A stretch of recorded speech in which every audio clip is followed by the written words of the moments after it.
Hello दोस्तों, स्वागत है आप सभी का आपके अपने यूट्यूब चैनल में सरकारी पर। अन्य सभी कक्षाओं की वर्कशीट के लिए चैनल को सब्सक्राइब ज़रूर करें। आइए आज हम देखते हैं अंकुर अभ्यास पुस्तिका में कक्षा 3 विषय गणित की सप्ताह 4 वर्कशीट 19 से लेकर 24 तक। आप अगले और पिछले सप्ताह की वर्कशीट हमारे चैनल पर बनी प्लेलिस्ट में जाकर देख सकते हैं। वर्कशीट नंबर 19 सप्ताह 4 दिवस 1 विषय है यहाँ आकृतियों को छांटना। दिए गए 3D एवं 2D आकृतियों को उनके नाम से मिलाइए। आपके लिए एक उदाहरण दिया गया है। यहाँ आपको 2D और 3D आकृतियों को उनके नाम से मिलाना है। जैसे 3D मतलब ये बॉक्स है, देखिए जो रंगीन आकृतियाँ दिख रही हैं वो 3D हैं, उन्हें आपको 3D से मिलाना है। और जो 2D मतलब जैसे त्रिभुज, आयत और वृत्त दिखाई दे रहे हैं, उन्हें आपको 2D आकृति से मिलाना है। इसके बाद हम देखते हैं प्रश्न नंबर 2, आकृतियों को उनके नाम से मिलाइए। जैसे ये है त्रिकोण, ये चौकोर और ये है वृत्त। वर्कशीट नंबर 20 प्रश्न नंबर 1, उचित 3D आकृतियों को उसके नाम से मिलाइए। आपके लिए एक उदाहरण दिया गया है। आइए हम देखते हैं। सबसे पहले यहाँ गेंद आपको एक उदाहरण दिया है। इसके बाद पासा, फिर पाइप है, ये टोपी और ये ईंट।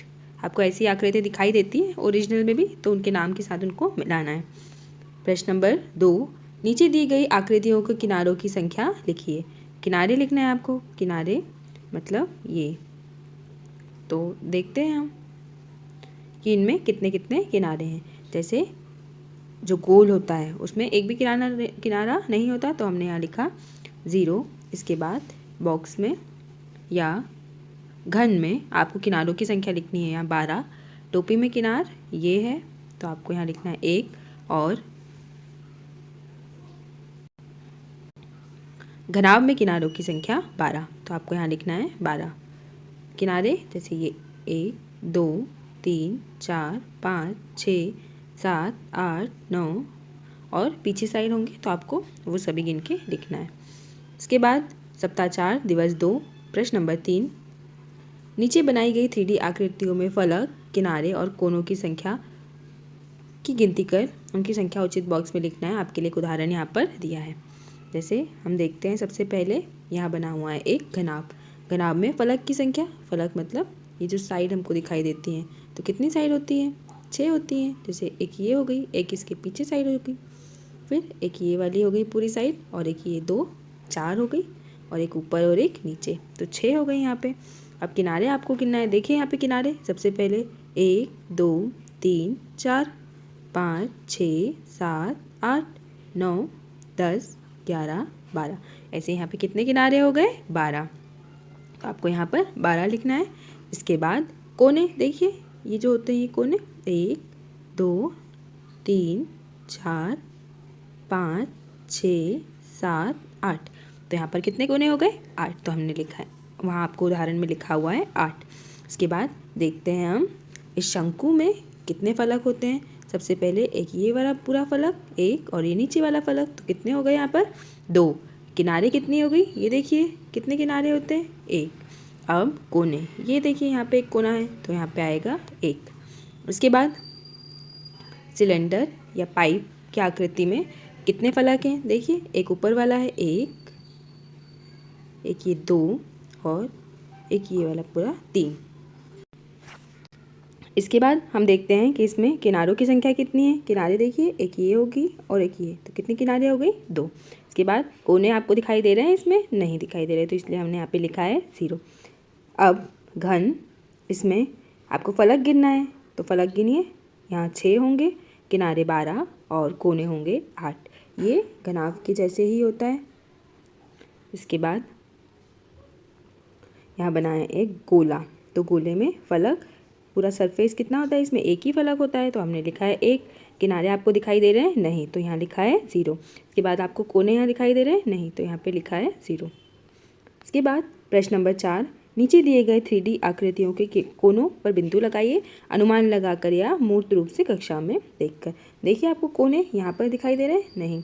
अभी यहाँ पर मैंने ऐसा डॉट लगाए, बिंदु आपको भी लगाना है, कोनों पर डॉट लगाना है। देखिए आप भी अपनी पुस्तक में ऐसे ही करेंगे। इसके बाद वर्कशीट नंबर 21 प्रश्न नंबर 1, एक जैसी आकृतियों को लाइन खींचकर मिलाइए। आपके लिए उदाहरण दिया है। अब देखिए जैसे ये बना है यहाँ पे वर्ग, तो हमने इसको मिलाया, वर्ग ढूंढिए हर जगह, इसके बाद इसको मिलाना है। इसके बाद यहाँ बना है आयत, तो आप आयत को आयत से मिलाइए। ये देखिए सभी आयत के चित्रों को आपको आपस में मिलाना है। इसके बाद यहाँ बना था त्रिभुज, तो आपको त्रिभुज से मिलाना है। इसके बाद यहाँ पर बना है वृत्त, तो आपको सभी गोल आकार की आकृतियों से इसे मिलाना है। आप यहाँ पर देख के भी अपनी पुस्तक में वर्कशीट हल कर सकते हैं। इसके बाद हम देखते हैं प्रश्न नंबर 1 वर्कशीट नंबर 22, नीचे दिए गए 3D आकृतियों की सतह को ट्रेस करें एवं उससे बनने वाले 2D आकार में रंग भरें। देखिए आइए हम देखते हैं। सबसे पहले यहाँ पर हमने जैसे इसको यहाँ ऐसे ट्रेस किया, कौन सी आकृति बनेगी यहाँ पर, आयत। तो हमने यहाँ आयत बनाया है और इसमें आपको यहाँ पर रंग भरना है ऐसे।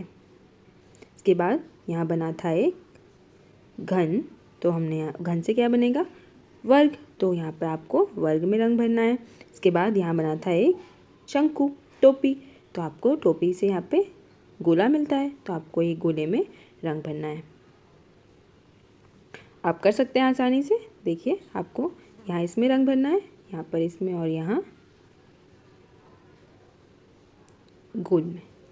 ठीक, आगे हम देखते हैं प्रश्न नंबर 2, नीचे दिए गए 3D आकृतियों की सतह से संबंधित 2D आकृति बनाइए और उसका नाम लिखिए। देखिए गोले से क्या बनता है, वृत्त, तो हमने यहाँ पे लिखा वृत्त और ये वृत्त बनाया। वर्ग घन से बनता है वर्ग, तो हमने यहाँ पर वर्ग बनाया और यहाँ वर्ग लिखा है। वृत्त शंकु से बनता है, तो हमने यहाँ वृत्त लिखा और चित्र बनाया। इसके बाद घनाभ से बनता है आयत, तो हमने आयत का चित्र बनाया और आयत नाम लिखा है। इसके बाद वर्कशीट नंबर 23 प्रश्न नंबर 1, नीचे दी गई वस्तु के किसी एक सतह से बनने वाली 2D आकृति का नाम बताइए। जैसे इससे बनेगा, माचिस से क्या बन सकता है, आयत। ये देखिए आयत का चित्र यहाँ पर है ऐसे। इसके बाद इस बैट को हम देखें तो हमें कौन सी आकृति दिखाई दे रही है, देखिए इसका ये यहाँ पे हमको वृत्त दिखाई दे रहा है और इसमें यहाँ पर आयत भी बन सकता है, इसलिए हमने वृत्त और आयत दोनों लिखा है। इसके बाद प्रश्न नंबर 2, 2 2D आकृतियों के चित्र बनाए और उनके नाम लिखना है। जैसे हमने एक बनाया त्रिभुज और एक बनाया आयत। 3D एवं 2D आकृतियाँ, नीचे दी गई आकृतियों को देखिए, अपने आसपास की मिलती जुलती कुछ वस्तुओं के चित्र बनाइए। जैसे ऐसा क्या दिखाई देता है, तो पाइप दिखाई देता है, हमने पाइप का चित्र बनाया। अब ऐसे क्या दिखाई देता है, डिब्बा, जो आपकी क्लास में चौक का डिब्बा होता है वो ऐसे ही दिखाई देता है, तो हमने डिब्बा बनाया यहाँ पर। इसके बाद यहाँ एक गोला बना था, तो गोल क्या होता है, चूड़ी होती है और रोटी होती है, तो हमने चूड़ी और रोटी का चित्र बनाया। इसके बाद ऐसे चौकोर क्या होता है, रुमाल हो सकता है या फोटो फ्रेम हो सकती है, तो हमने रुमाल और फोटो फ्रेम का चित्र बनाया। इसके बाद त्रिभुज आकार की या तो टोपी हो सकती है और पराठा, तो हमने यहाँ पे टोपी और पराठा का चित्र बनाया। आप ऐसे ही अपनी पुस्तक में हल कर सकते हैं इस प्रश्न को, बहुत आसान है। आप और भी कोई उदाहरण अगर आपके दिमाग में आते हैं तो आप उनका चित्र भी यहाँ पर बना सकते हैं। इसके बाद आपकी सप्ताह 4 की वर्कशीट कंप्लीट हुई।